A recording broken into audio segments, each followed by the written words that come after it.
Research underway at RIT is aimed at finding a way to convert an abundant gas into a usable low-cost fuel. As YNN's Virginia Butler shows us, a grant is funding the effort to change methane using laser light. Methane leaks from places where organic material decays: landfills, swamps, wetlands, and even cows. A typical cow produces about 50 gallons of methane gas per day. RIT research professor Roger Doobie says methane leaked along with the oil in the Gulf of Mexico. He says there are vast methane deposits under the world's oceans, a concern if ocean temperatures rise. Doobie says methane is a very powerful greenhouse gas, 20 times more powerful than CO2 in terms of trapping heat in the atmosphere. Of methane gas is trapped in frozen ice at the bottom of the ocean.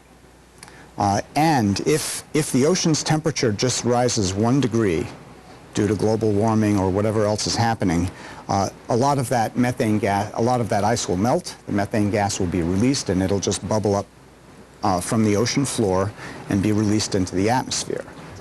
A National Science Foundation grant is funding Doobie's research into a unique approach to turn that methane into fuel. These researchers use a laser beam to shake up methane molecules and change them.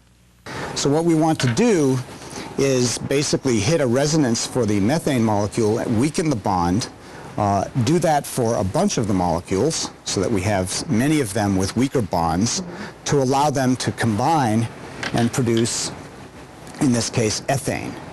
So this is a longer chain hydrocarbon, and then we can get to propane.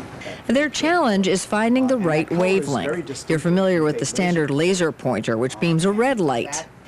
This research focuses on the deep blue spectrum of laser light. Using this device, Doobie's team found 75 wavelengths that make methane molecules respond.